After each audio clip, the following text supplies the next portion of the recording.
If you've ever walked away from a conversation replaying it in your head, wishing you had stayed calm, wishing you hadn't said that one thing, wishing you hadn't let someone get under your skin, then don't look away, because this is for you. What I'm about to say might make you uncomfortable, but it might also explain why you feel mentally exhausted even on days when nothing bad happened. The truth is, most people aren't tired because life is hard. They're tired because their mind never stops reacting. Right now, someone out there can change your mood with a single sentence. One message can disturb your peace. One delay can create anxiety. One look can trigger anger. And if that's true, then listen carefully, because that means you're not in control, you're being controlled. Not by circumstances, not by fate, but by untrained emotional habits you've been repeating for years without realizing it. No one taught you how to pause. No one taught you how to separate feeling from action. You were taught to react fast, defend faster, and explain yourself immediately. And it feels normal because everyone around you does the same thing. But normal doesn't mean healthy. Normal doesn't mean powerful. What if I told you the strongest people in the room are rarely the loudest? What if I told you that calm is not something you're born with, but something you build? And what if I told you that the next few minutes could change how you handle anger, pressure, disrespect, and stress for the rest of your life? Stay with me, not because this will motivate you for a moment, but because by the end, you may realize that the life you want doesn't require more effort. It requires less reaction. Most people think reacting is strength. They think raising their voice, defending themselves immediately, explaining, proving, correcting. This is power. It feels powerful in the moment because the body floods with adrenaline, the heart beats faster, the mind sharpens, but that feeling is deceptive. What you are actually experiencing is a loss of control disguised as confidence. Reaction is not leadership. Reaction is surrender. The moment you react, something outside of you has already won. A word, a tone, a delay, a message left unread. None of these have inherent power. They become powerful only when your nervous system treats them as a threat. And the truth is, your brain was designed to overreact. It evolved to keep you alive, not to keep you wise. Its first job is protection, not perspective. That's why the fastest response is rarely the smartest one. The brain doesn't pause to ask, is this important? It asks, is this dangerous? And when the answer feels like yes, even if it's wrong, it pulls the trigger. Anger, defensiveness, anxiety, justification, all automatic, all unconscious, all learned. This is why two people can experience the same situation and respond completely differently. One feels attacked, the other feels curious. One explodes, the other observes. The difference isn't intelligence, it's regulation. It's whether their brain is running the show, or whether they are. When you react emotionally, you are not responding to the present moment. You are responding to a memory, to an old wound, to a pattern that has been reinforced so many times it now feels like identity.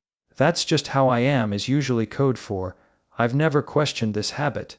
But personality is not destiny, it's rehearsal. Every reaction you repeat becomes easier the next time.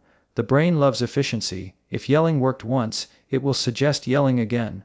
If withdrawing protected you before, it will push you to withdraw again.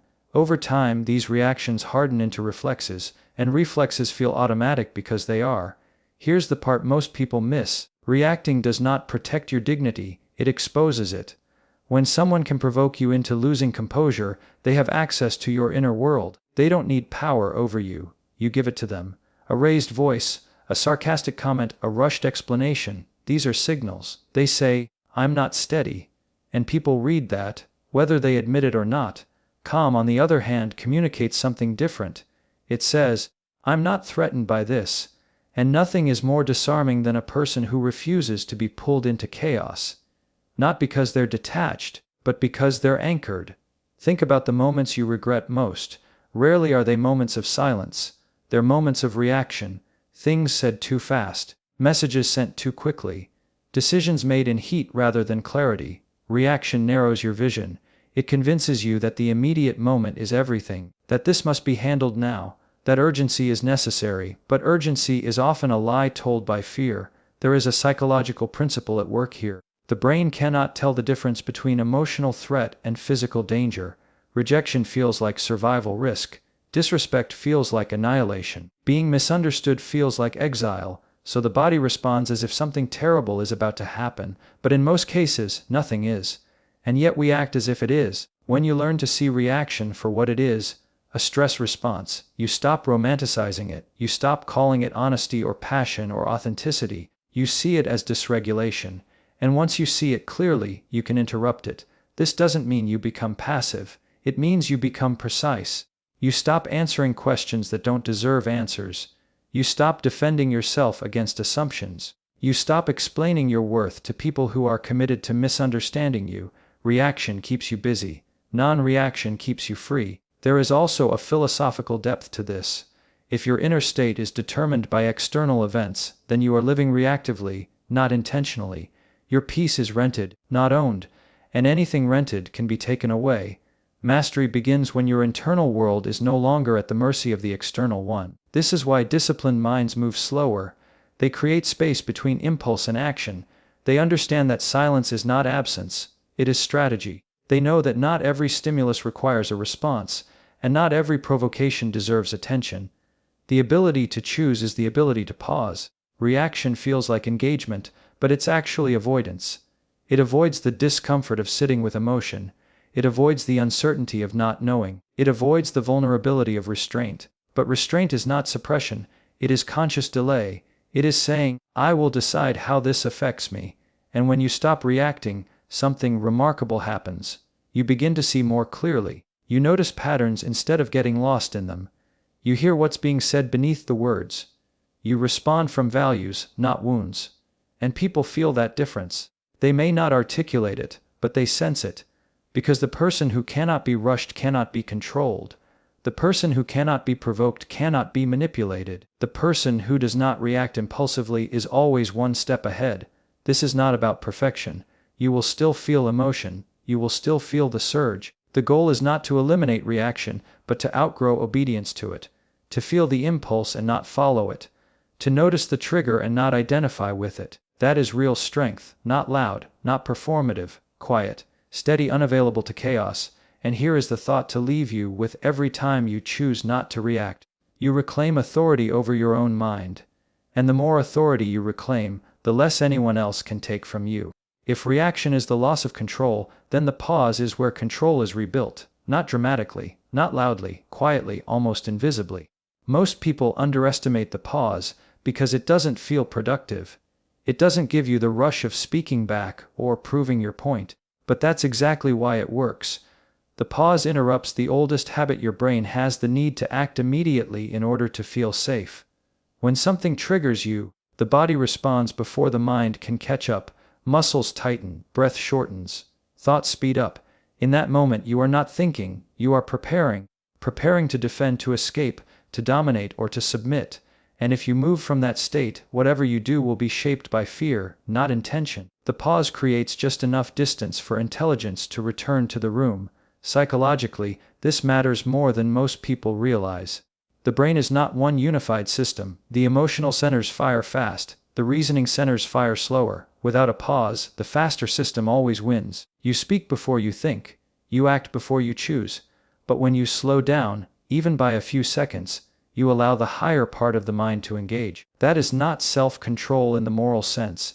It is neurological timing. This is why people who pause tend to appear confident, even when they say very little. Their responses are measured. Their tone is steady. They don't rush to fill silence. And silence in a world addicted to noise is powerful. Silence forces others to reveal themselves. It gives you information instead of giving away your position. There is also a philosophical element to the pause. It represents agency. It says, I am not compelled by impulse. Most suffering comes from compulsion, the feeling that you must respond, must explain, must act now. The pause challenges that illusion. It reminds you that choice still exists even under pressure. Many people confuse the pause with avoidance. They think if they don't respond immediately, they're being weak or dishonest. But avoidance is fear-driven.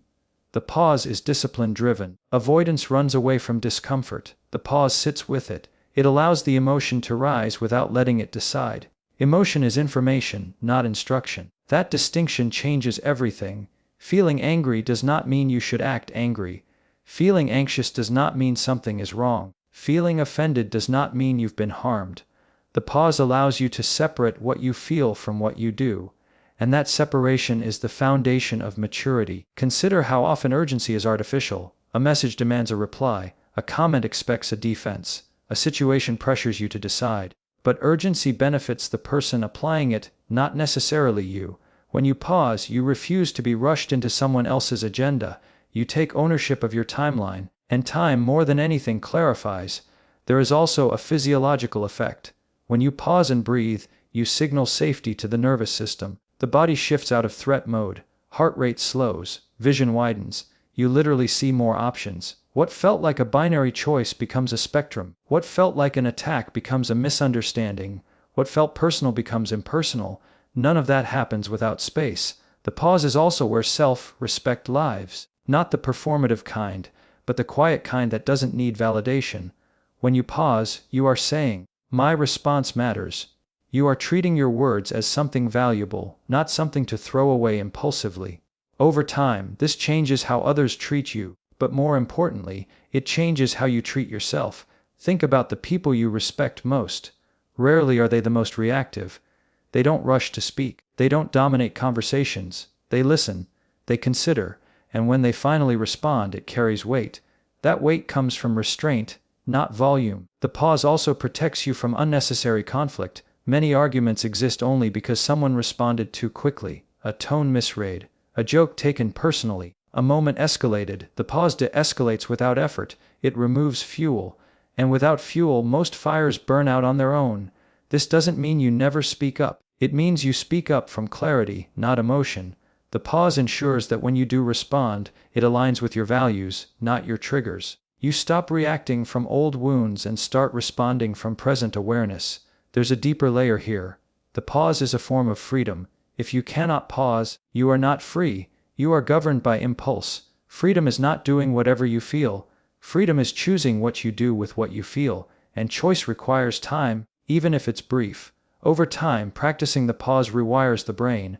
What once felt unbearable becomes manageable. What once demanded immediate action becomes something you can hold. You become harder to destabilize, not because life is easier, but because you are steadier. And perhaps the most important thing, the pause restores dignity, not in the eyes of others but in your own.